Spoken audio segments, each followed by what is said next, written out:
everybody, and welcome to Hollywood. I looked around and it seems like there are so many celebrities, so I said it must be Hollywood. Welcome for coming tonight to the first, hopefully, annual Radical Organizing Conference. So as you can see, we are all diverse groups. Some of us housing justice activists, some of us organizers from other communities, and some of us are people who are interested in getting involved in housing issues or just want to hear some more. So what we're here today is to learn from each other and work together. Say together. Together! That's how it goes. We want to work together. So we want to work together. I can hear you. Sorry, we're trying to record all this. We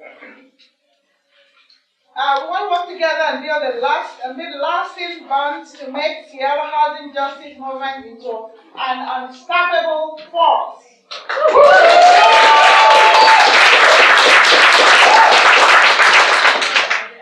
So before we do anything at all, we first must acknowledge that this conference is taking place on an occupied Duwamish and Squamish land. And secondly, we would like to observe a moment of silence for the mother of Michael Brown,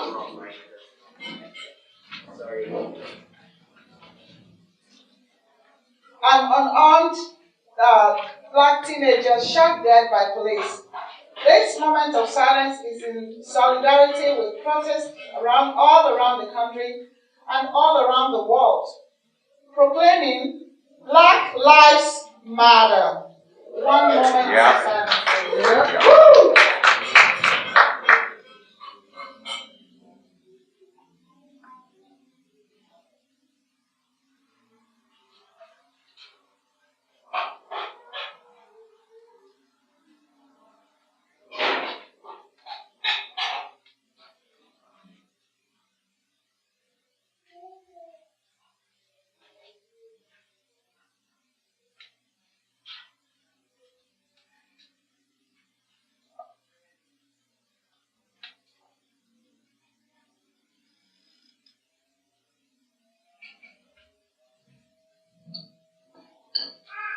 Thank you, everybody. So the next thing we're going to do is going over the community agreement. So let us know if you have anything to add. If you want to change anything, this is a living document, and we can work on it to suit our very own needs. Be conscious of how much you and others are talking. It's something you're pretty much familiar with. I think there's some of them floating around somewhere. There's a few of them floating around somewhere. Yeah. Thank you. So be conscious of how much you and others are talking. Move up. Move up. If you're quiet, move up. You're speaking. If you talk a lot, move up your listening skills. If you're from the privileged group, make sure you're not dominating the conversation. If you consider yourself to be from the less privileged group, talk. If you're comfortable, your knowledge is very important. Trust each other's good intentions. Assume best intentions, but know that best intentions can still be hurtful. Be honest and supportive. If you need accommodation of any sort, ask. For example, if we have childcare, Spanish ASL translations, and possibly other translation services as well. We have everything available. And if you have questions, you can ask any of the SAFE organizers or anybody in the SAFE uniform. They'll be glad to answer your questions. Mistakes are okay. If you do or say something that hurts someone, try Not to hate on yourself, just learn from it. Take each person seriously regardless of the age, identity, ability, and background of one another, of any other difference. Identify and call out when a person gets off track or rambles on. We all have to make an effort to land the plane. Do not rely on one person to always call this out. We each need to participate in keeping us all on track. Cultivate listening. When people speak, try to have confidence in the fact that they will be listened to without being interrupted. Make an effort towards community building.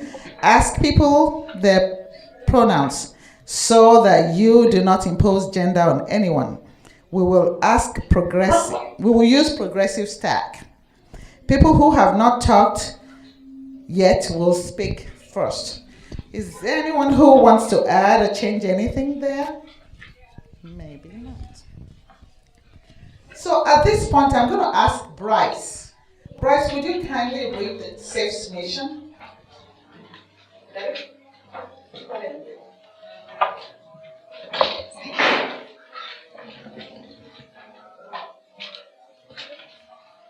Yellow.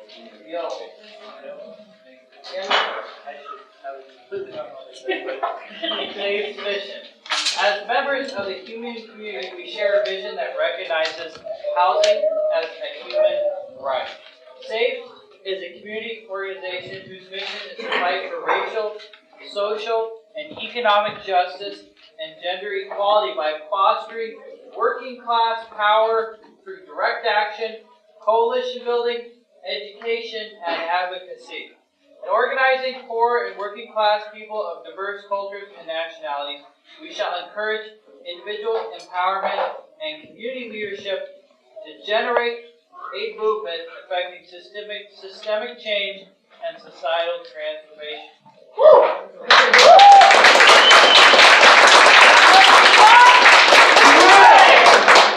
Thank you. So once again, I thank everyone that is here. SAFE members, can you stand up for a moment? Thank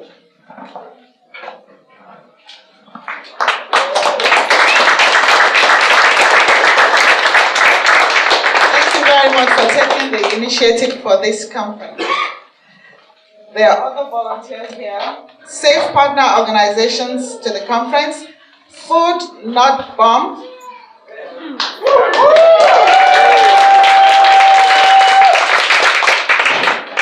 Union.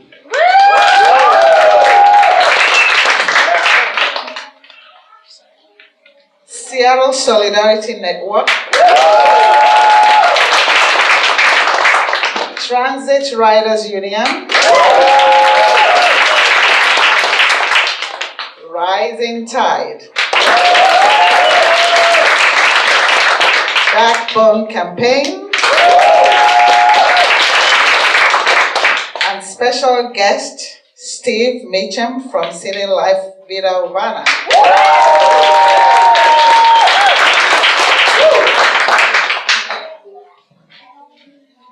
So I don't want to leave another special group who has been a partner of ours for the past few months, and she's here tonight, Mary Hackney, and she has a few members of our group with her. Mary Hackney.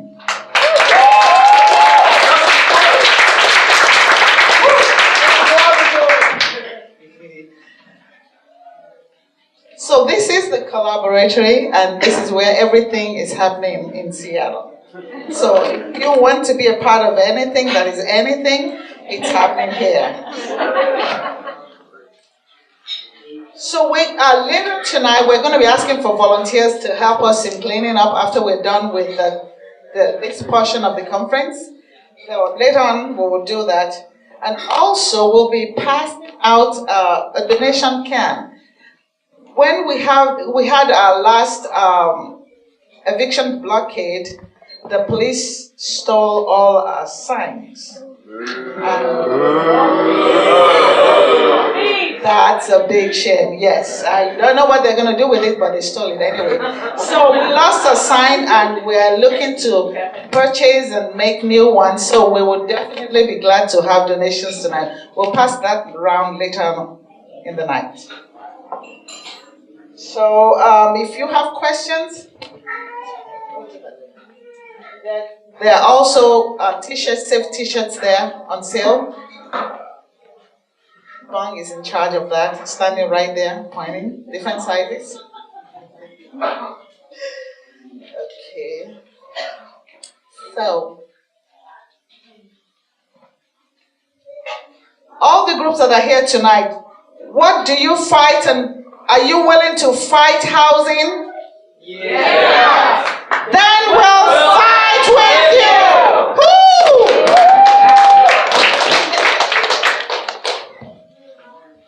So the next item on the program will be introducing our special guests.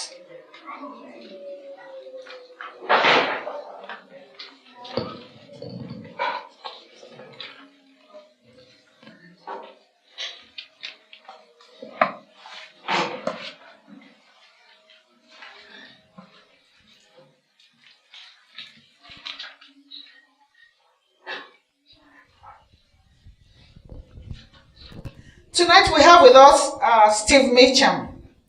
Steve has been an organizer for over 40 years, working in areas of housing, labor, community democracy, peace work, and economic change.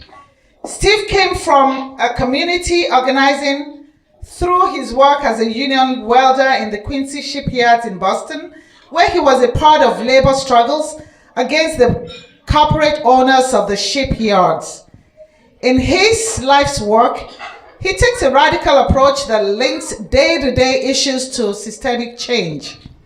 As the organizing director of City Life Vida Urbana, where he has worked for the past 15 years, he has been able to fully develop a flexible organizing model that fosters new leadership as it tackles systemic issues. City Life's radical response to the 2008 financial crisis, their group held numerous eviction blockades and rallies, beating back the banks and making it possible for people to remain in their homes. At City Life, they combine an aggressive day-to-day response to displacement with series of conferences, institutes, mini courses, and radical reading groups called Radical Organizing Process. Between 2000 and 2009, Steve and his team strategized and implemented a collective bargaining model of tenant organizing. With an active network of 40 tenant associations citywide, through the sword and the shield, direct action organizing, offense and legal defense negotiation, they were able to bring 1,000 apartments under contract and win permanent affordability for over 500 homes. Steve has organized numerous radical organizing conferences, conducted over 100 workshops and summer institutes.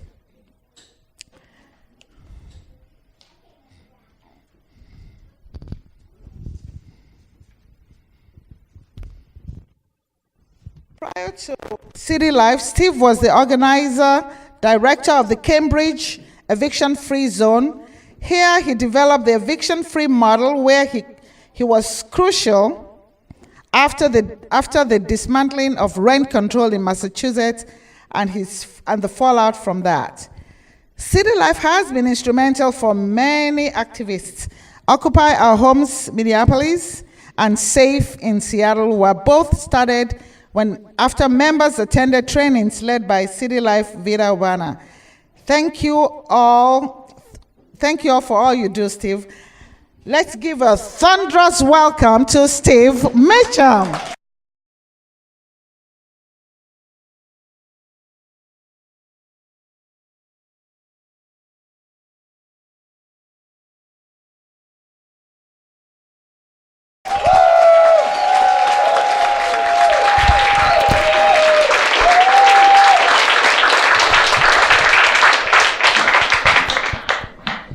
Okay, this is going to reduce my range here a little bit. It is an honor and humbling also to be here to speak with you and be with you. Such a fine group of activists. And it maybe is worth starting by Saying that we should really honor each other. because sometimes we have disagreements, and but we all so much pour our hearts into this fight every day, and we should honor each other. Give each other a round of Applause.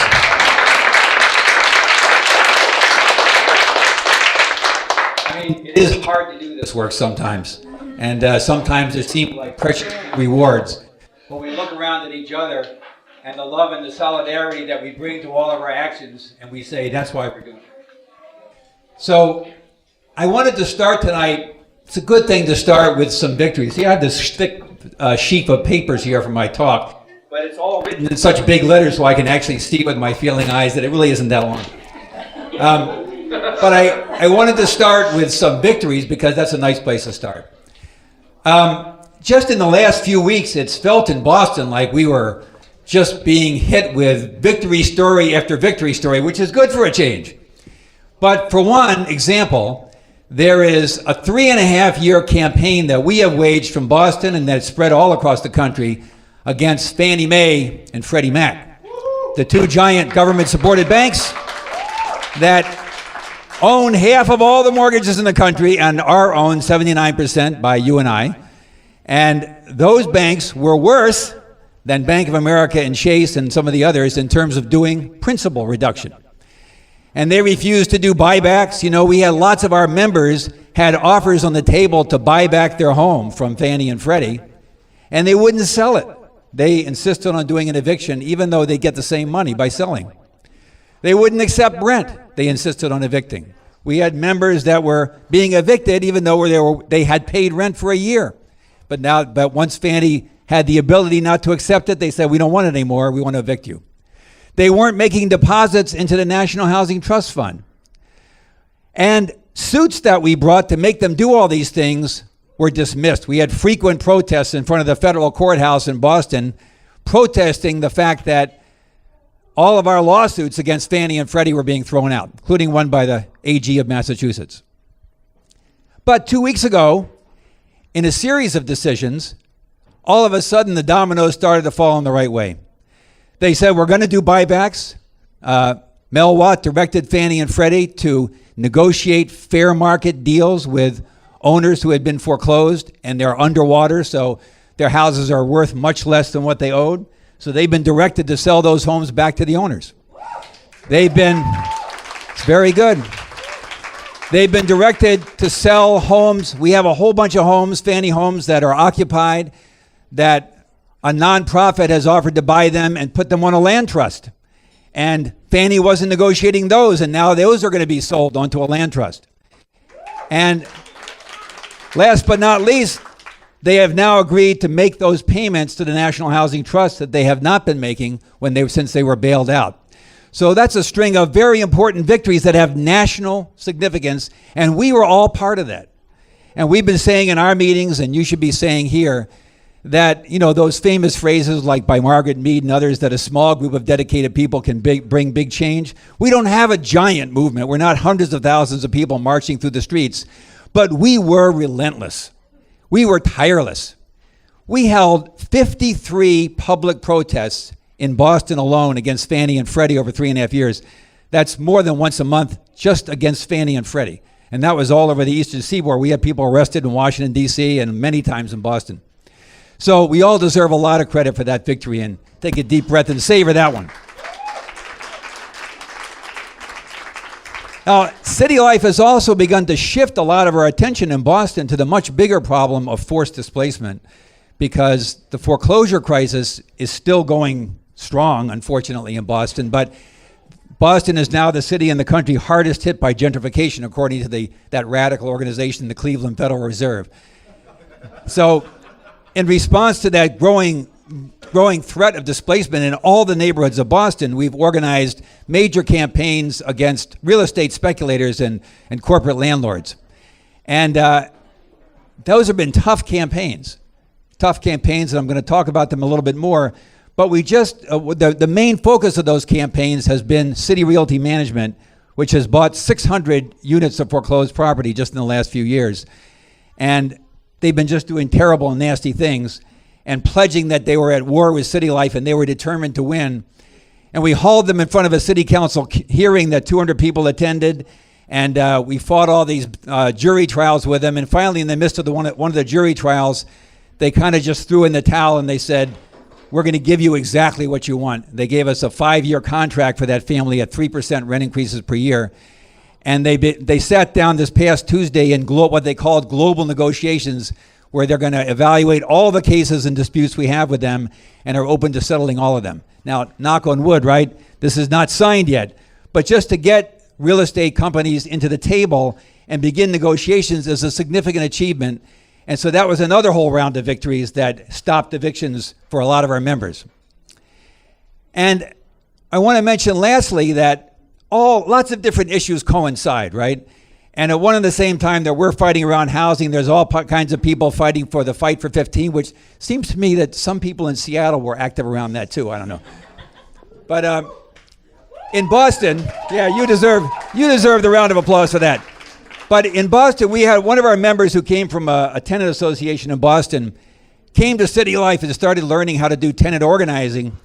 And he used that tenant organizing training to go to his fast food place, a convenience store, and organize the workers there. They were making $9 an hour to demand $15. And they got it. So, and he says now we're not announcing it quite publicly yet. They went up to $12 right away. They're supposed to go up to $15 in January. And he's saying, I learned about organizing and housing at City Life, but I just used the same principles to organize the workplace. And that's right. That's what happens. So those are great victories. And I think you know this one. That's why we say, when we fight, we win. When we fight, we win. Cuando luchamos, ganamos. Leinu batay, nu ganyan. Ochimo bachinity, ochimo. That's Bosnian, by the way. We're using that quite a bit. So how did we get to those important victories and many others and victories that we haven't yet won?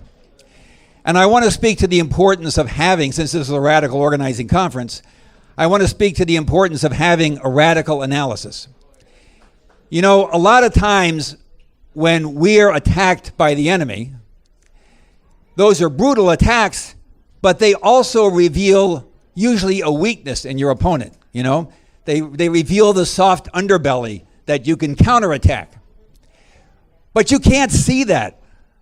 You can't see that weakness unless you have a radical analysis. It's kind of like those sunglasses. If anybody here has ever seen the movie They Live, right?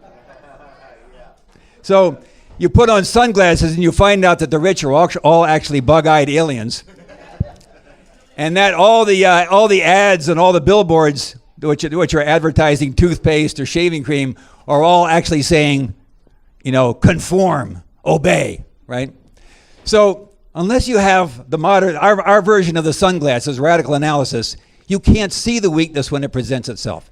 So I want to touch on that in a couple different examples.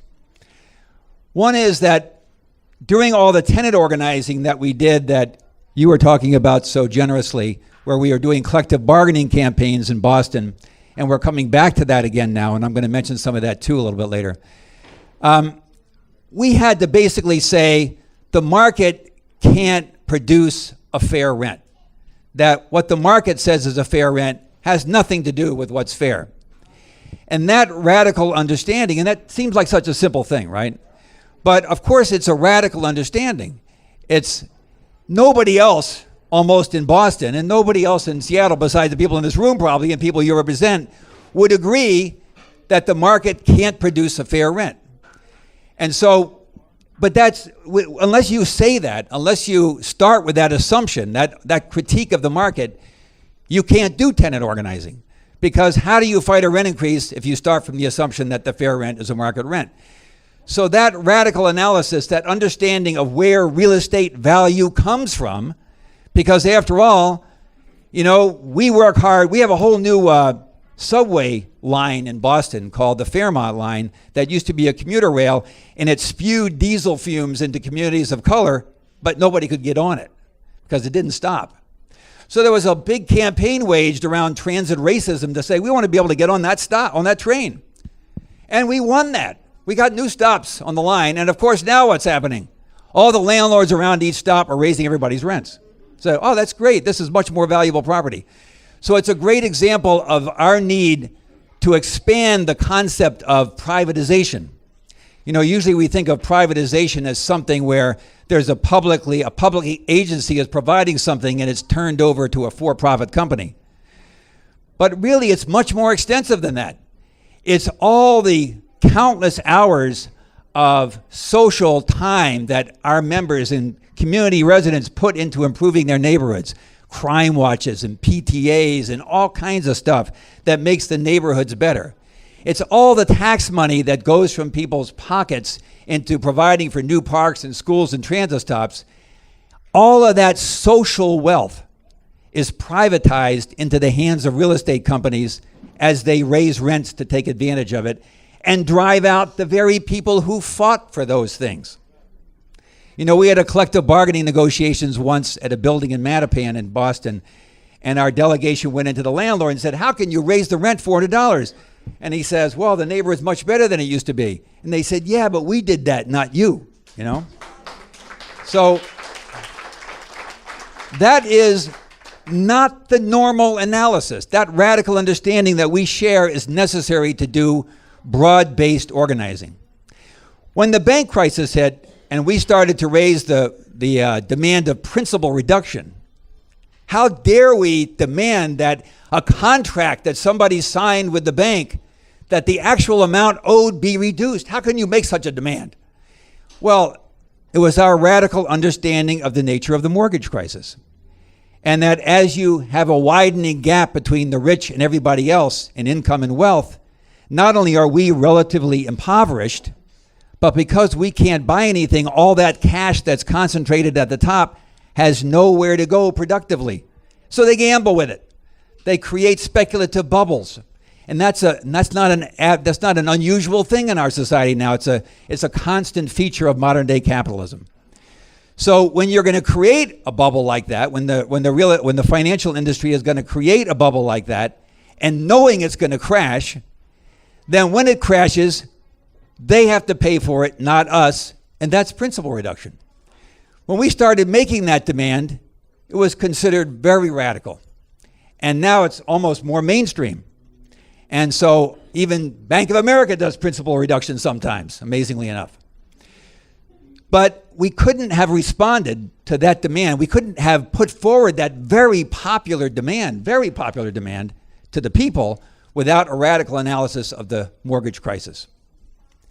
So for those reasons, it's really important to have a conference like that, to look at issues in a fresh way and understand how a radical analysis is not something that draws people in spite of itself. It is the reason that people come. It's the thing that enables us to do broad-based organizing. So having said that, let's go a little bit into the method of organizing. It was mentioned earlier. In fact, you know, that was such a good introduction. I was going to stand up and just say, all right, time for questions, you know. But I want to talk a little bit more about the sword and the shield. And we have the method that we use, we often refer to as the sword and the shield, where the shield is legal defense and the sword is public pressure and public protest.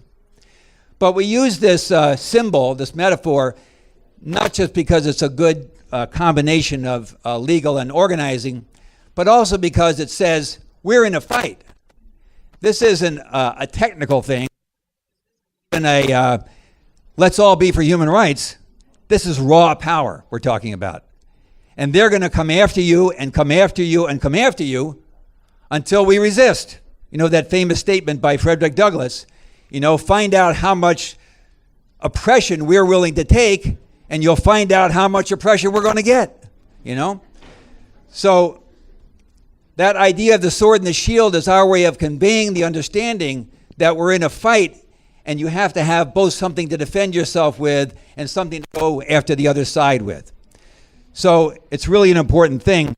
Now, we sometimes say that, people have lots of grievances. I mean, all of us are hurt by the system. But a grievance really isn't an issue that anybody cares about.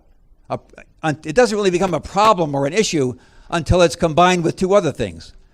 One is a sense of righteousness on the part of those who are oppressed. In other words, the sense that by fighting back on my own case, I'm fighting for something much bigger. And a sense of power. Because if you don't think you can win, you're not going to engage in the struggle. If you think it's really hopeless, you're not going to fight. So in addition to a grievance, in addition to hurt, we need a sense of righteousness and a sense of power. So we have a method that we call the 5 masses that kind of defines our organizing in both tenant work and bank organizing work. And I'm going to touch on a couple of them, but they are mass outreach, mass meetings, mass casework, mass actions, and mass political education and discussion. Some of them are obvious, like, of course, we want to reach out as broadly as we can to those who are facing foreclosure or those who are facing rent increases and are about to be driven out of their home. But let me touch for a minute on the mass meetings, because our meetings have often been described, and this may be true of yours as well, but our meetings are often described more as revivals than as meetings.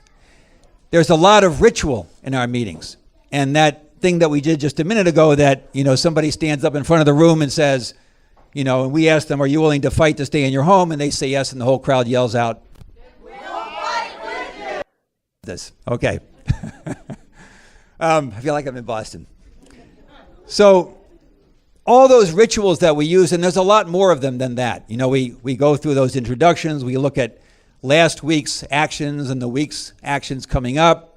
We have political education and discussion, and we have breakout groups. But throughout that, there's a lot of rituals and chants that we use.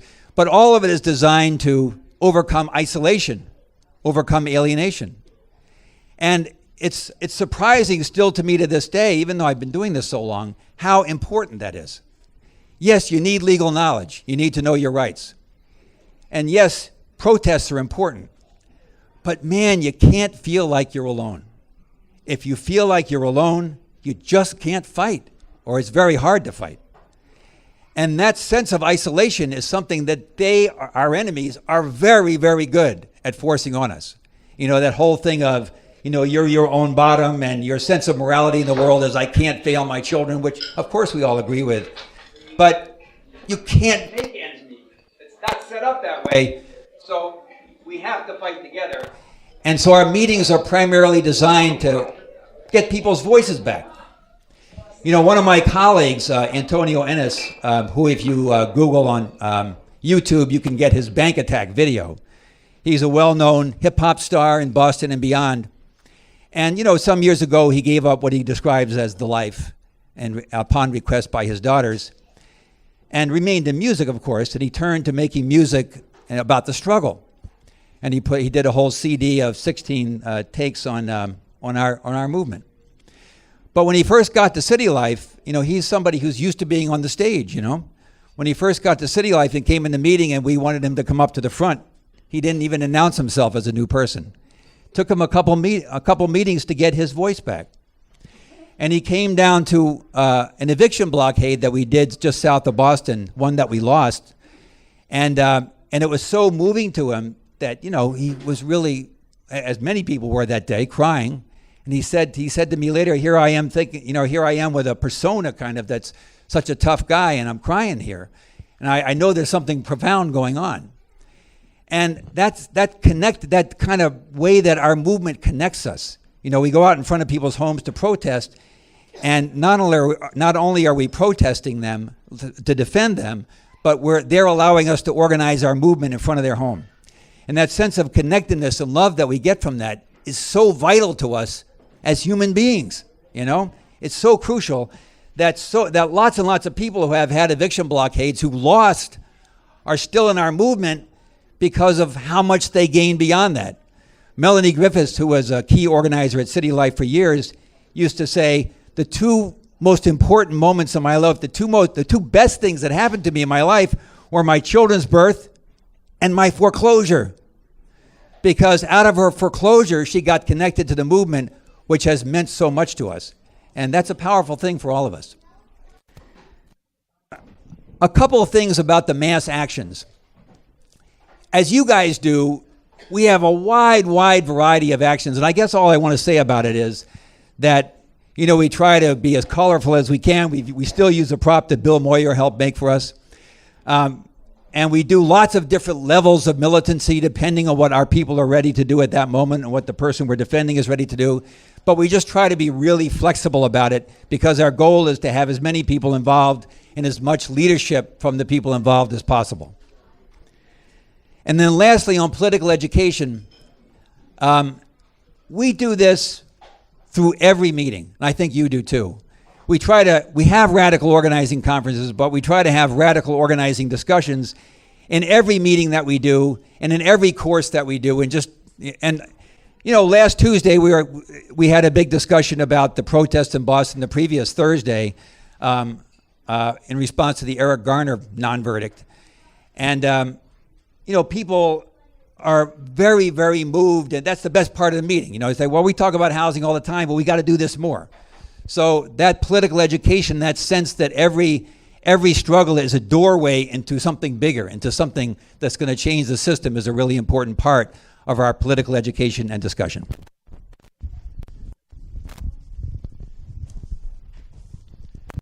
So one thing that I think I'm here to do a little bit is to maybe give a snapshot of city life, because I don't want to present to you City Life as an organization that, you know, is doing everything right by any means. I just want to give you a snapshot. I've been around 41 years, and I want to give you a snapshot of where we're at so you can think, well, there's some good things about this. There's some things about this we want to be critical of. I want to share as transparently with you as I can where we're at, and then you can use that somehow. So right now we're running 3 sites where we have weekly meetings, and about 125 people are coming to those 3 sites combined, and that's in northern suburbs, in Boston proper, and in Brockton, south of the city. We're having public actions and protests about once a week in all those 3 sites combined. We have a staff that is about the equivalent of 6 to 7 full-time people, but there's actually about 11 people working there. It's just that they're not being paid full-time. They're working full-time, but not being paid full-time. All those people on our staff, other than me and one other person, are people of color, and most of them have been drawn out of the struggles that we're involved in. You know, our organizers come from our struggles as much as we can. We have a budget that where we raise about 1/3 of our money through private donations, and we're trying to get that up to half. We've been defunded recently by a number of funders who have objected to the kind of work we're doing. We used to actually get funded by the United Way, believe it or not, and they defunded us, and we went and asked for a meeting, and we had our members present a very compelling case why they should not defund us, why they were abandoning thousands of residents who are being told they can't do anything about their displacement until they come to City Life. And they were very, very moved. These were officials of the United Way, and they were very moved by our presentation. And finally, the person says, the one leader says, look, you know who funds us? Go out there and look at the wall. And of course, on the wall out in the hallway, it says Bank of America and 2 other major corporations are the major donors. And they said to us, frankly, we can't afford to lose that. We'll go under. And what did we say in response? Thank you for your honesty, is what we said. You know, we didn't burn any bridges with them. We just said, thank you for your honesty. But anybody doing the kind of work that we do is going to have trouble raising money from foundations, and therefore, with a notable few exceptions, and therefore we're really trying to concentrate as much as we can on building up our individual donor base. And finally, just to say that City Life has carried through all these years at least sometimes an explicit and sometimes at least an implicit anti-capitalist and anti-white supremacist and anti-patriarchal analysis into all our work, and that's from our executive director on down. So that's a snapshot of where we're at, and I'm happy to answer any questions about that. I know there's a lot of things to debate and try to work out when you're forming organizations, and a lot of trade-offs to make. It is very, very difficult, and that's the only reason I bring that up, is to try to put that on the table. How am I doing on time here?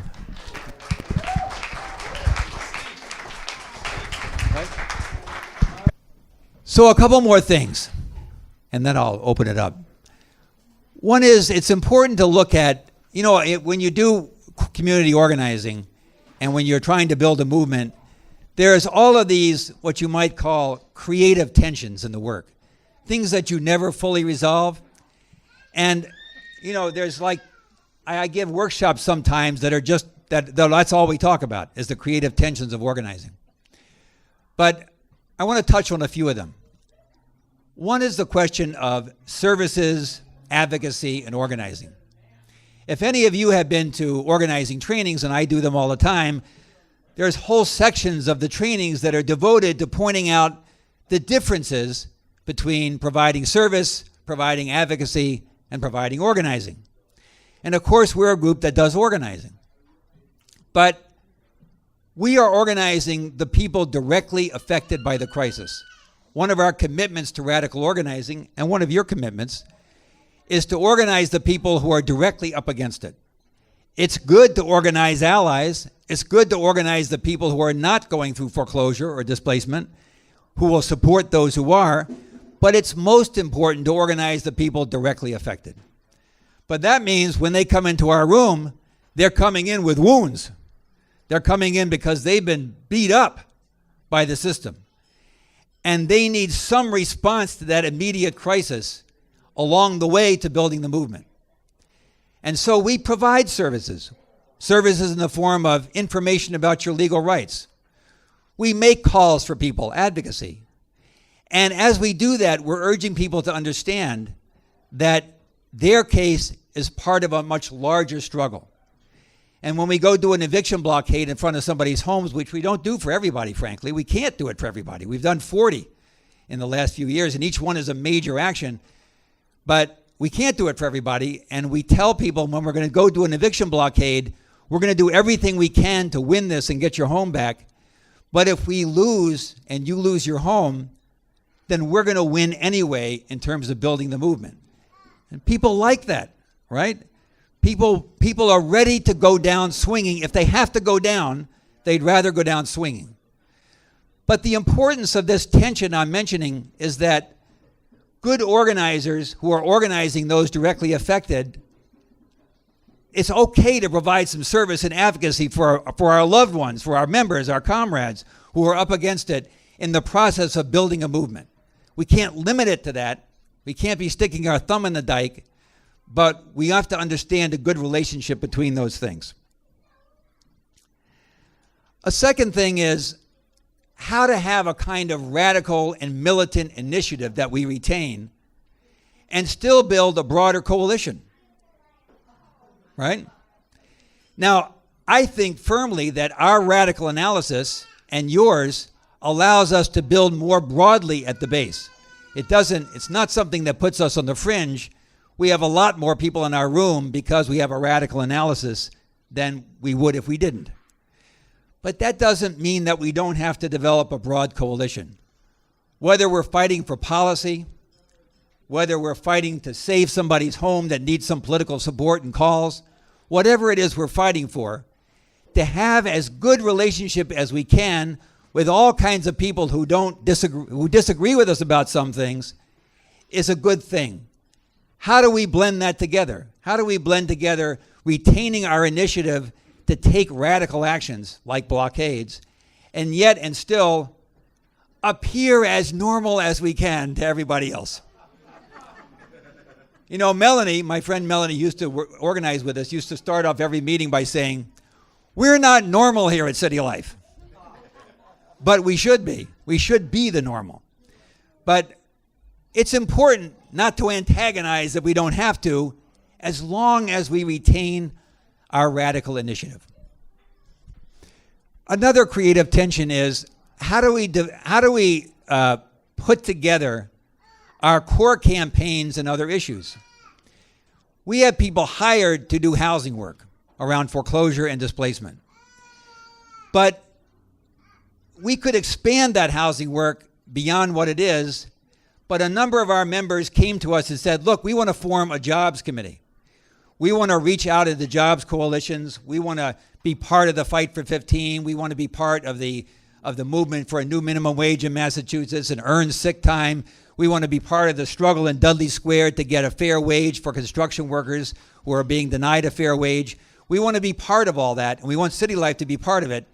And we put some energy and resources into supporting them to do that, even though it wasn't part of our core funded program. And we get involved in lots and lots of other issues, as do you, whether it's the protest organized by Black Lives Matter, or whether it's immigrant rights, or whether it's union protests. We try to turn out, we're known for turning a lot of people out to all those actions. And our understanding of that is that we have to be accountable to our core mission. People are going to demand of us. You know, somebody came in yesterday when I was desperately trying to get ready to come here, and said, Meacham, I've been calling you for a week and you haven't called me back. And I said, yeah, but I had this other guy call you back from our office. He said, I don't care about the other guy. I was calling you and you didn't call me back. I said, all right. So people hold us accountable to perform, and to perform well, technically well, on our core mission. And yet, if we don't do these other things, how do you organize? Our Northside chapter is almost all Spanish and half undocumented. How do we organize people around their housing issues who are undocumented unless we take a firm stand on immigrant rights? And lots of other things like that. But that's a creative tension. It's easy to say we got to do both those things, but to figure out how to do both those things is a creative tension. And last, I wanted to touch on one more. And this is coming up increasingly. We have a lot of meetings in Boston now around what's called the solidarity economy. The idea that we want to form workers' cooperatives, residential cooperatives, and I think all that's really good. But there's this funny dynamic that goes on that I live in a residence cooperative. You know, I pay rent I live in a 6 family. I pay rent to a corporation that I'm one of the 6 shareholders of, you know. And the rents haven't gone up that much, even though in the surrounding area they've quadrupled in the last 20 years. So I understand the importance of decommodified housing that is no longer sold for profit on the market. But the process of creating tenant cooperatives in a capitalist C can be very daunting and time-consuming and can suck up so much energy that it's hard to build a movement.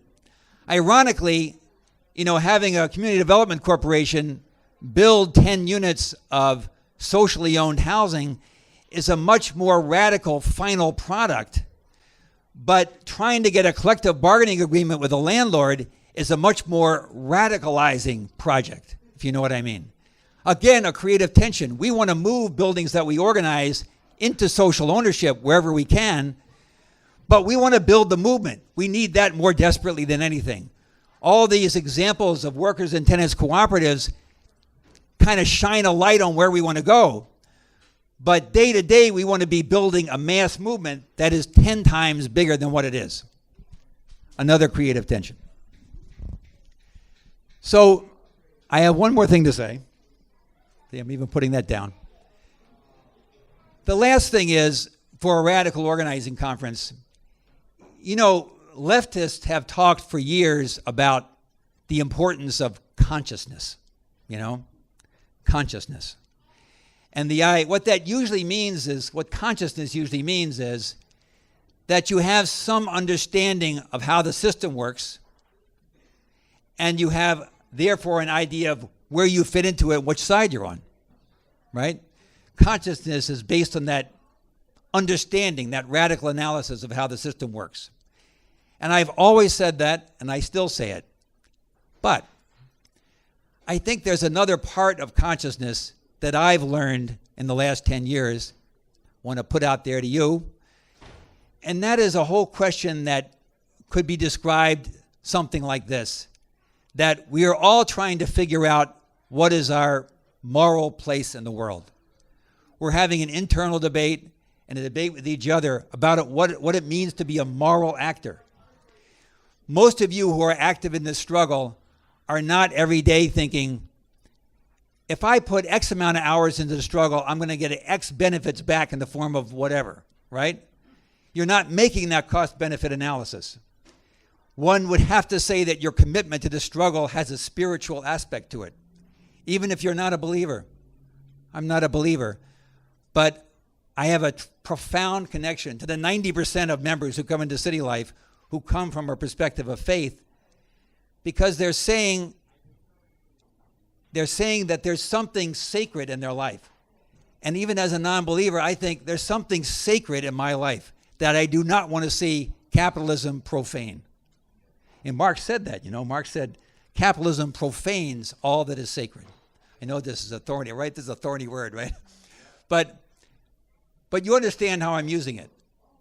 We're not just actors who are trying to measure, whether or not we're going to get enough back in order to decide. We're not making a financial investment in engaging our return.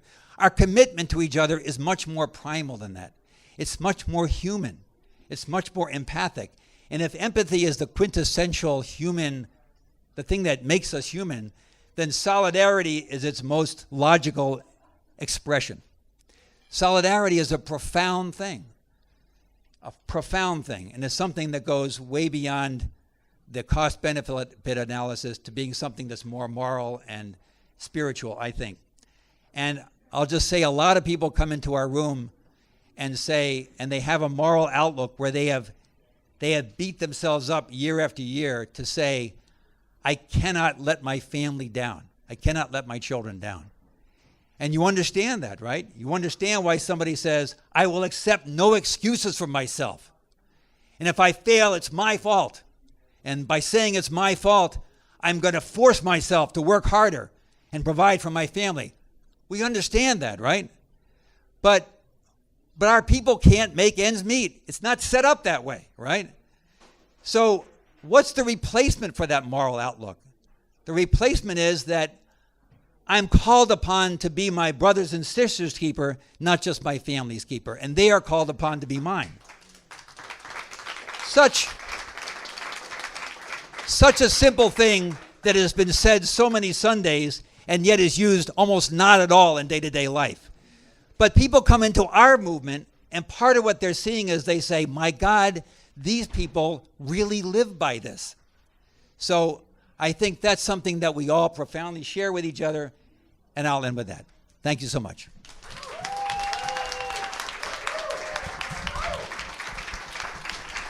Thank you, Steve. There's a question and answer.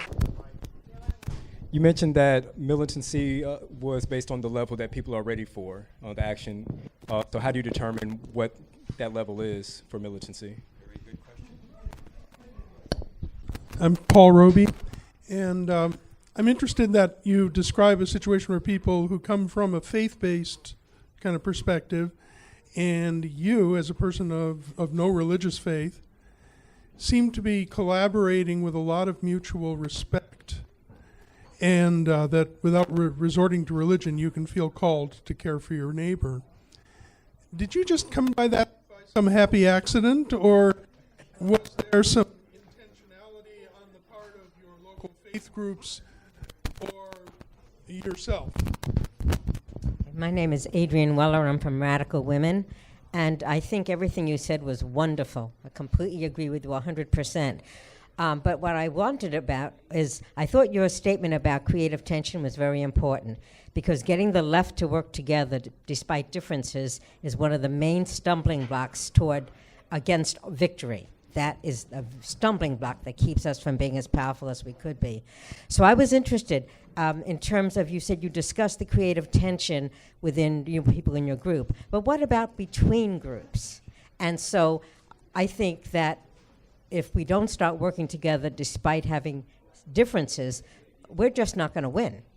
Oh, hey, it's great to have you here in Seattle again. I'm kind of like one of those crazy people that would love to work someplace that went on strike, but most people aren't like that, or at least not at first, until maybe they get a taste of, being involved in the struggle. And I guess when you're talking to someone trying to organize, and you run into someone that's, you know, like I appreciate what you're trying to do here, but you know, it's just not worth it. Like, to the effort of struggling, you know, maybe I'm just gonna walk away from it because I don't feel like it's worth it.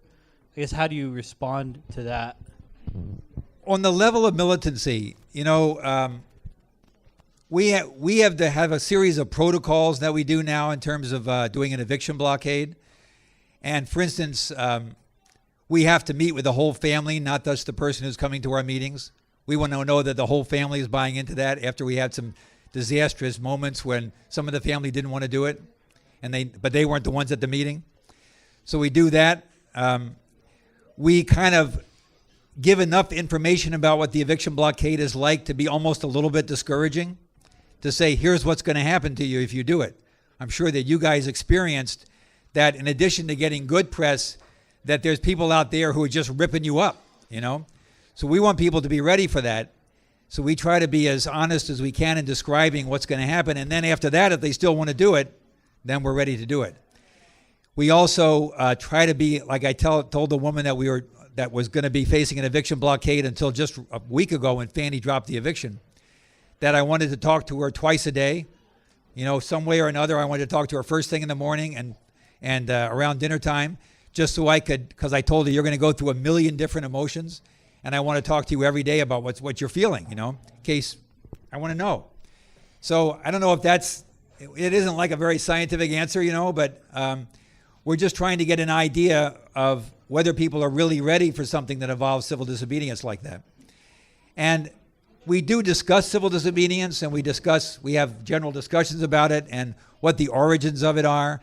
You know, we used to show a clip from Eyes on the Prize where the Pettus Bridge, a segment where people are marching across the bridge and get beat up, and then they decide to march back. And we used to say that the eviction blockades are our Pettus Bridge, and we're determined to get across. So we do education about what it means to do that, but we try all these other ways of encouraging people to be militant in that way, but also completely respecting their wish to step back or even settle and not fight anymore, you know. In terms of the faith question, it's been my experience that almost every single denomination is somewhat internally at odds with the perspective that says the best expression of faith is belief and the best expression of faith is good works. And oddly enough, that same contradiction exists among people who aren't people of faith, right? I mean, I'd much rather be standing aside somebody who doesn't agree with me about theology, but whose theological expression is a commitment to social activism, than to stand next to somebody who is an Ayn Rand devotee and believes in libertarianism, you know? So I have much, much more in common with somebody who celebrates human empathy than somebody who doesn't, no matter what their faith or origin of that is. So that's, I guess, how I'd respond to that. And it wasn't really the denominations that pushing that, because a lot of people come to City Life saying, God brought me here, but their pastor didn't want them to come, you know? And we've had some pastors say, I don't want you to go to City Life anymore. So we try to say, let's talk about that. Let's form a committee. We've had at times a Faith and Justice Committee whose purpose was not just to reach out to faith communities, but also to debate what it means to be a person of faith, how to express that. And, you know, so we're kind of still experimenting with that. In terms of the creative tension that I was talking about, you know, there's this old phrase that I like that people say, you got to know how to play in the sandbox with somebody, you know. I want to know what your political opinion is, and I want to know what you think of this and that, but I really want to know, can you play in the sandbox with me and not steal my bucket, you know? So the expression for us of that is, I mean, City Life is a radical mass movement, but not exactly a left organization. And other left organizations, you know, which are explicitly socialist, have people working in our movement.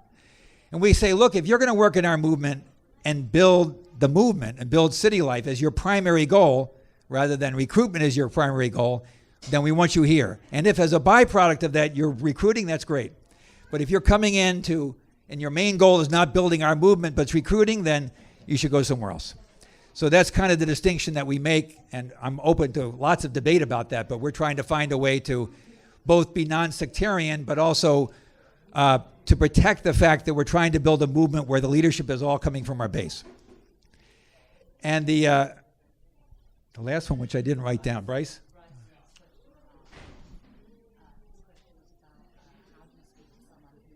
Oh, wants to give up.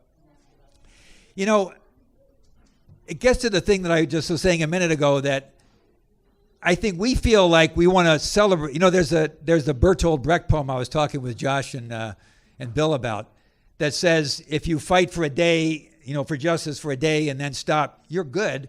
If you fight for a year and then stop, you're better. If you fight for a few years and then stop, you're even better. But those who fight for justice for a lifetime are indispensable. But fighting for a lifetime, you don't really know when somebody is in the struggle and steps back.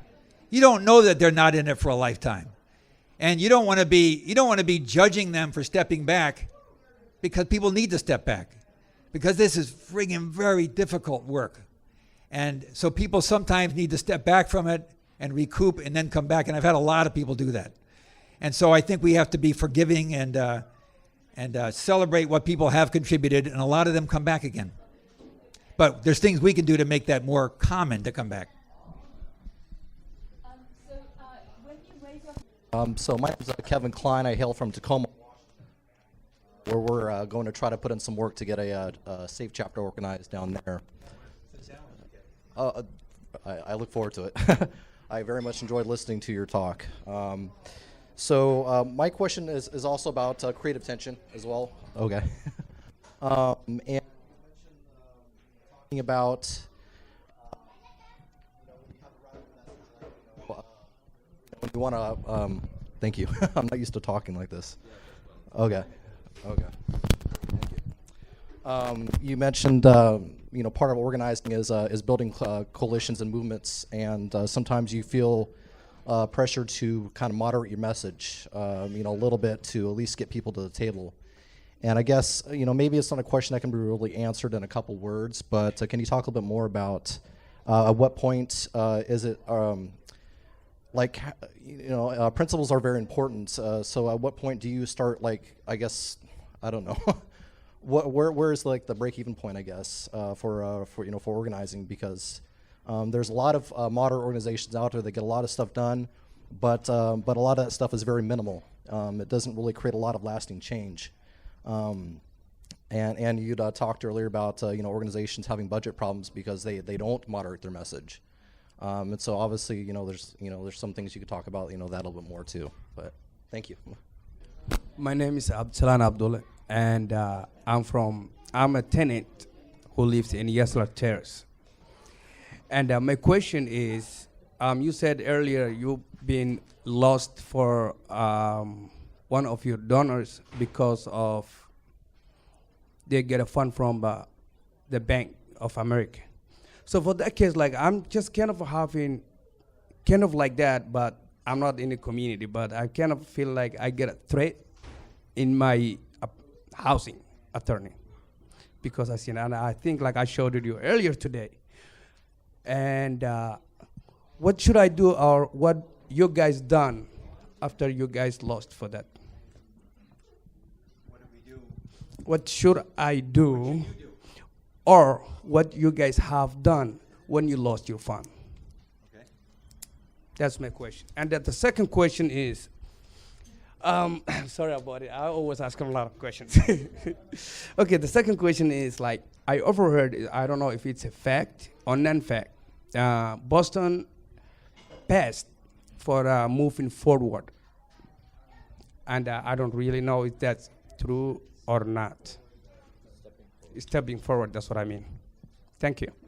Okay. So when my name is Jean, and my question is about when you are in this part of foreclosure, and you have all this terrible media, and you have people who come at you and say, "Why didn't you pay your bills?"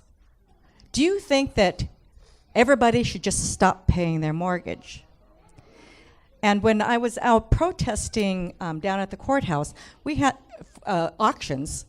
This guy went around to everybody and says, well, should everybody just stop paying their mortgage? So how do you combat that kind of attitude? For Kevin, in terms of moderating the message, I think it's more like, we are very explicit in internal discussions, which are pretty big, We have a leadership team of about 35 people. We're very explicit in all our internal discussions about what we're doing and what we think. In our protests, we try to, as much as we can in our messaging, sort of flip the script on the other side. So, that whole idea of people working hard for transit stops or better schools and then being driven out as a result, the other side likes to say, work hard and you're going to get your reward. And so we say, what's wrong with the urban real estate capitalist system? Well, the people who do the work don't get the reward. So we're trying to use their framing against them.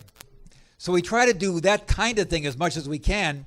Or in the case of the bank crisis, which is kind of getting to the last question, we try to say, we try to point the finger at the housing bubble, not even more than the predatory loan. We used to say, look, we don't want to try to make a decision that this person got a predatory loan and this person didn't. Everybody who bought a home in Dorchester during the housing bubble got a predatory loan, by definition. Whether or not it was an adjustable rate mortgage or not, if you're paying a value that's been inflated 3 times its historic norm, and that's the only way you can buy any old, kind of broken down house in your neighborhood, then you got a predatory loan or a predatory sale, however you want to put it. And a lot of people do understand that. A lot of people do understand that the banks created a crisis that people got caught in. And so when they come at us and say, why didn't you pay your mortgage? A lot of our people have said, well, you can blame me if you want, but if you're going to blame me, you're going to have to blame millions and millions of homeowners who suddenly stopped paying their mortgage. I guess we all got very sinful at the same time. You know what I mean? So, that whole moral hazard thing breaks down in so many ways, but it is a crucial thing for us to be talking about, and talking about not just to each other, right? To be testing out ways of messaging and framing that sell out there. And the last thing about public housing, we were talking earlier, and I have to check that out and email you, but we don't do public housing organizing so much because there's another group in the city that does it. We do a lot of mobile Section 8 voucher organizing. And so in all the buildings where we organize tenant associations, oftentimes half the building are mobile voucher holders and half the building are not. And there's a lot of tension between those two groups of people. So we're trying to come up with collective bargaining proposals that address the needs of both groups of people in a common proposal. And so far, the Boston Housing Authority has been willing to work with us in crucial ways to make that organizing easier. We had to go to them and demand it, but they've been willing to make some concessions. So, but in terms of the public housing stepping forward, I have to check that out and see if we want to get involved in that. But so you may know more about my city than I do. Lee Suter. I have a much more basic question than perhaps anybody else. I know what organizing means. I don't know what you mean by radical organizing. I would like you to define radical organizing as you think of it. Yeah, my name is Mary Hackney, and currently I'm involved in a very highly gentrified area under gentrification, and I heard you mention that being in Boston, that you've gone through a few gentrifications, especially with people of color. Through my lifetime, I've been through 3 gentrifications, like one called urban renewal, another called weed and seed, and now gentrification. They just keep changing the name, but they keep doing the same thing. So when you're fighting developers and people that are mainstreaming that's in banks and all, how would you fight something that powerful, especially people of color? Because the call to action means we're going to make something happen. So I notice a lot of people of color know nothing's really going to happen because there's 2 generations and nothing happened. And 3rd generations is upset about nothing happened. So call to action for people of color can be very apprehensive. Like, why are we going to fight? What are we going to get out of it? We might as well just take the beating. You mentioned that before about some of these bigger organizations, corporations. The corporations will beat you down to see how much you'll take before you stand up and make a statement. And they're doing that in downtown Seattle now. But I don't necessarily believe that's the right statement to make. but you're kind of beat against the wall. So gentrification, urban renewal, weed and seed, evictions, if you're living in a high rise, if you're in a business, it's all the same thing. It's displacement. So how would you fight that back? Coming from a point of view, this neighborhood is primarily culturally diverse and people of color. So we see a white population coming in, so everybody's taboo just with that alone.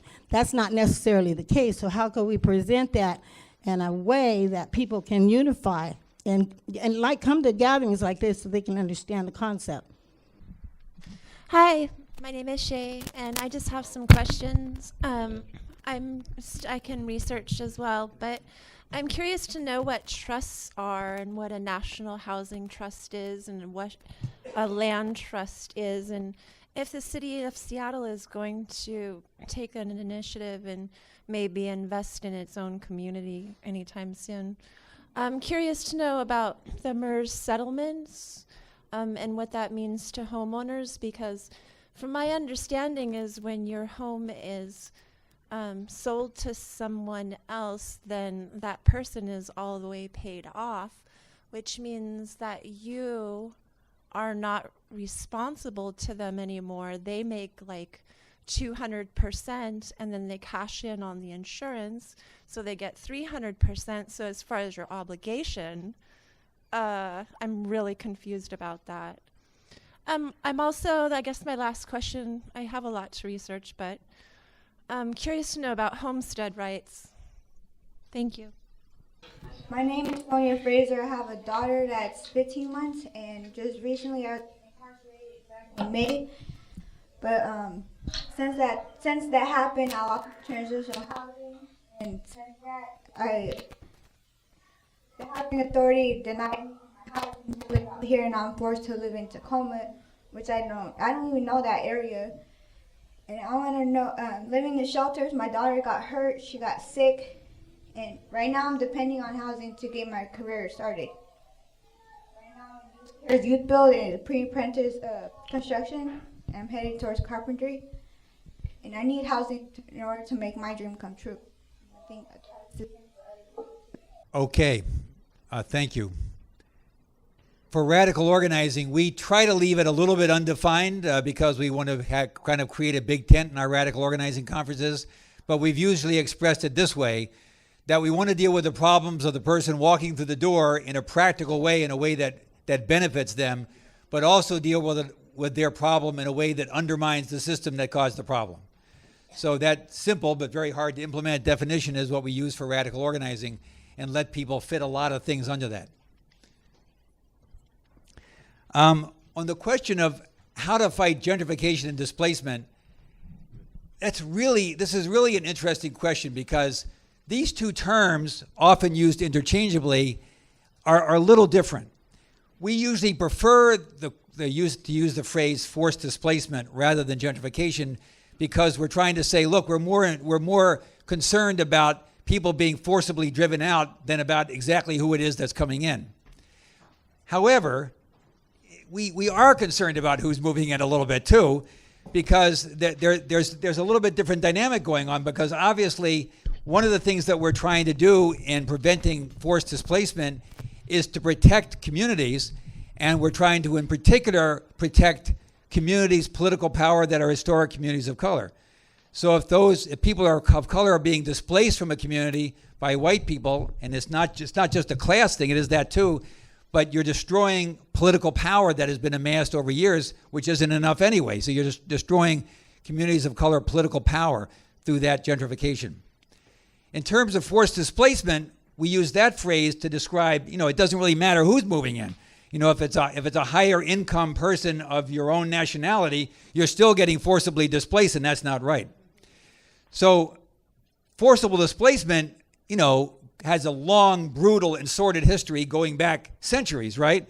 From people being displaced from Africa, to African Americans being displaced from the South, to communities now today, to immigrants being displaced from the land in Mexico or Jamaica or Haiti and driven across the border, to Native Americans, which we started off the program with, which was wonderful. I mean, that's a long, brutal history. And one of the things about that long, brutal history is that somebody is making huge profits off those displacements at every turn. And so we're trying to focus on that person, that entity that's making the profits off the displacement and going after them. So the way that we fight displacement is by raising the business costs of the person making the profits off the displacement. So in the case of the corporate landlord that I mentioned that we started negotiations with, they thought that they were going to be able to do all this stuff, and it wasn't going to be a moral or political issue. It's just the market, right? That's what they want to do, right? They want to say, nothing personal, it's just the market. It's obvious that I get to do what the market says I can do, right? So here we come along saying, no, we don't agree with that. We think that this is immoral what you're doing, and we're going to fight you. And all of a sudden, cases that they thought, rent increase cases that they thought would go through are going to jury trials. And they're being called upon to testify day after day after day, and their legal bills are going through the roof. And we're offering to settle with them without a fight for a much lower rent increase, but they're not really, they're losing money on trying to get the rent increase. They go down, they buy commercial property, and they try to evict the merchants, and we have a rally with the merchants. They go in for a zoning variance at the Board of Zoning Appeals, and we are there protesting the zoning variance. And community organizations are saying, we're not going to give them a zoning variance until they treat their neighbors right and negotiate with City Life's tenant associations. So pretty soon the business expense has risen dramatically, and they look terrible. They want to do business with the city, and city councilors are saying things directly to their face in a meeting like, well, if you want to get rid of a cancer, you have to know where it is. And they're looking at City Realty, right? So that's some pretty harsh stuff, right? So you can't do business and be that much of a pariah. So that's why they came up to us at the end of that hearing and said, I think we should talk. We said, I think we should talk too. So we're always happy to talk. So fighting displacement doesn't depend on winning over the hearts and minds of the other side. It just depends on raising the business costs. But of course, once they get in the room, they're human beings too, right? So we don't want to just say, oh, aren't you glad we kicked you in the shin so much that you're at the table? Once they're at the table, we try to say, well, hey, we want to just recognize that you're here, and if we can fashion an agreement that's path-breaking, we'll stand up in the city and say, well, look, we were fighting these guys, and now they've done the right thing, and we celebrate them for that. So they have a positive incentive if they want to do the right thing. I don't know which way they're going to go yet, to be honest with you. So that's the best answer I have to that. In terms of land trusts, a land trust is a fascinating entity because if you build a house, a homeowner, somebody who owns their home on a land trust or a tenant, cooperative or anything else, the land trust owns the land. You own the building that's on the land. And so the land trust that owns the land guarantees the long-term affordability of the building. You buy in cheap, you sell cheap. You sell for a fixed percentage of increase. The Dudley Square Neighborhood Initiative, which in Boston, that is one of the best known examples of this, had eminent domain power granted to them about 25 years ago, which they used to buy up vacant lots and build housing, which was on a land trust. And they have about 100 units of homeowner housing and a little bit more than that rental housing. During the foreclosure crisis, they had one foreclosure, because everybody was at nobody was underwater, right? Everybody could sell their house if they needed to for more than they bought it for because it was below market. So, and could be maintained that way because it's on a land trust.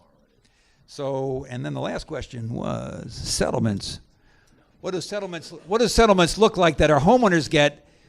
We get a bunch of different settlements for homeowners. One is a buyback where we have a nonprofit entity that offers to give them a new mortgage even though their credit score is bad, as long as they have enough income to buy the house at its real value. So they get a mortgage. That entity goes to the bank and says, we'll buy the house and sell it back to the owner with a markup. So a lot of people have gotten their homes back at about 300 people have gotten their homes back that way at 55% of loan value on average. There's problems with that formula, which I could get into if somebody wanted to, but it's been a tremendous source of getting people's homes back for lots of people. So that's one possibility. Another is that a nonprofit buys the home and runs it as affordable housing. We have a group called the Committee on Occupied Housing and Foreclosure, COHIF, which City Life is part of, and we are organizing people in foreclosed buildings where there's nobody who wants to buy the building back and going to COHIF and say, you buy it and run it as affordable housing. So that's another way we settle. And a final way is we get the bank or the landlord that's buying at foreclosure just to accept an affordable rent and demand that they, like the guy whose case we won, who got 3% increase per year for 5 years, is paying that to a real estate operation that bought at foreclosure. So he's just going to stay in there and pay rent. So there's all kinds of different settlements, but they're all designed to allow people to stay in their homes, which is why we have, that big shield sign that says no one leaves. Hi, my name is Christina. I'm a disabled veteran, and I'm also homeless with several small children. After the rental we were in for many, many years was sold because the landlord actually died, I'm having problems finding anything accessible. What is your experience with accessible housing, whether it be in shelters, transitional housing, or in just getting rentals in general? Hello, my name's Irish. I consider myself a safe volunteer and Food Not Bombs and also Homes Not Jails. I just want to make a statement and ask a question. My statement is anybody that's in this room that needs housing tonight, we have Homes Not Jails has a political squat right down the street. I can give up to 3 people housing tonight for 2 days. It's been open for 6 months. We took back a bank-owned piece of property, so this is a statement. Second thing I want to ask you, I just came from New York, and I'm living in San Francisco. In San Francisco, they're doing something called the Ellis Act, which is taking rental units off the market. No matter if you're there 50 years and blind, you're out. It's a big tragedy, and I believe they're out. Gentrification numbers are more huge than Boston's. And in New York, they're doing something called MCI, which is called Major Capital Improvement. So they come in with scare tactics, saying you're going to put a new boiler in, and your rent's going to jump up beyond what legal percentage is because they have strong rent control. And because the old tactics were just to terrorize people, which they're still doing. They're putting holes through the ceilings as you're living there. But do they do MCIing or Ellis acting at all in Boston? I'm not familiar with that. I'm Richard Gilbert. I've been a longtime Nickelodeon on Nicholsville since September 22nd, 2008. I've been through 25 moves. It's a homeless encampment over there on 1010 Dearborn. I've been through well over 1,000-something faces and names, and I can still recall many of them. They talked about here tonight Freddie Mac, Microsoft, B of A, housing, fighting for 15 now, fair rents, markets, real estate, mortgage crisis, information, blockades, and building movements. Nicholsville made 25 moves so far, and the city council has decided with Mark Putnam to move homeless people down to Tacoma area. They don't want us to be in housing. They don't want to open up the doors to opportunities here. That's sad for this city. This is a city where I was born. And I still have my father here. And I still get in touch with my mother. And her mother, my grandmother, still lives here. And, trying to get people to open their eyes up is the hardest thing to do because so many have closed their minds to all this. But we all have to, if you look around the room here, there's many different cultures here. And we should all be working together to make a bigger improvement in our city by standing together and making everybody feel safe. And I want to say thanks to Jeremy Griffin, who, when Nicholsville came and stood outside his home, and I was one of them. And I see that the Bartons are here, and they're all over the internet. So these are people who are going to make it if we all gather together. Somehow, some way, we all can do it. So thank you. Hi, my name's Adam Jabari Jefferson. At what point do you come to the table with the people who are pretty much your opponents in the struggle, people who are, causing the problems, just when do you come to the table with them?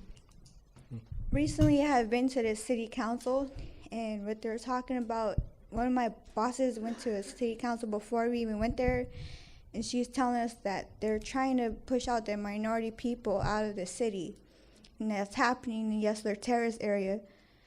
They're trying to combine it's a 20-year project, they're trying to combine the condominiums and mix it in with the low-income housing, which is unfair, and I want to know what we're supposed to do about that to prevent that from even happening. People are losing their homes, they're in shelters. I've been in a shelter, I've seen a mother pregnant, they had to keep her child there because they didn't have a car seat. She had her baby in the ambulance. And they kicked out a family of 6 people, and they're outside crying. They kicked me, they referred me to Tent City, which is cold, it's winter time. I don't know what we're gonna do about this. Like, what's the next step?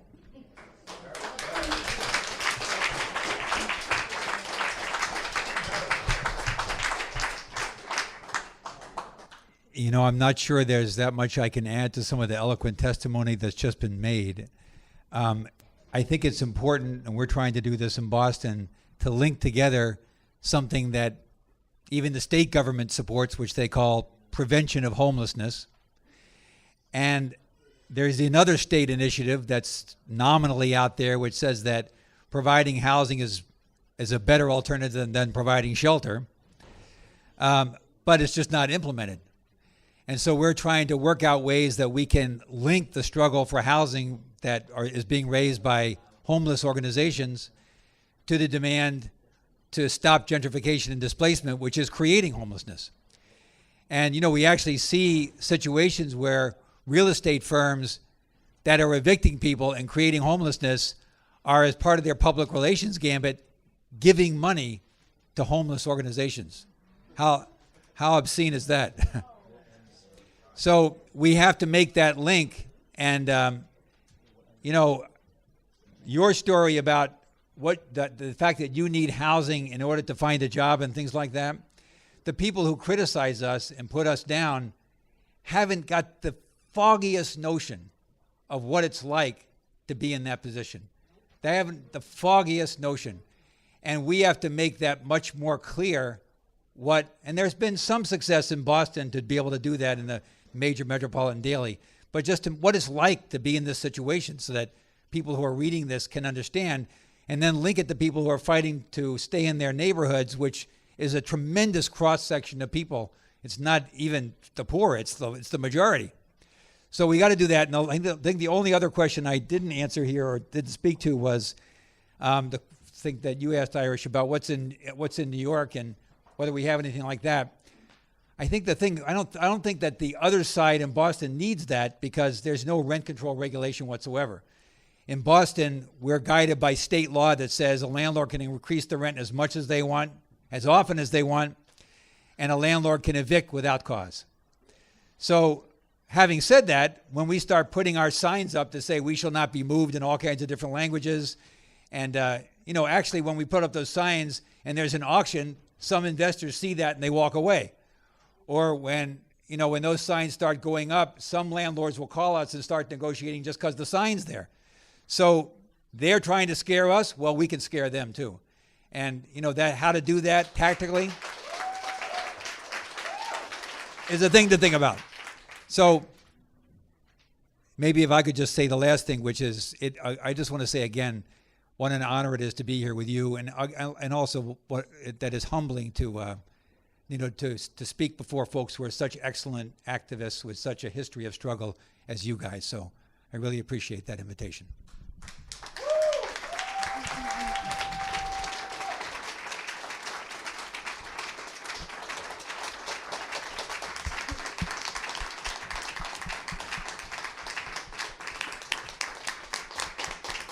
So I'm going to say, why are you here? Why do we fight? And you'll respond, housing is the human right.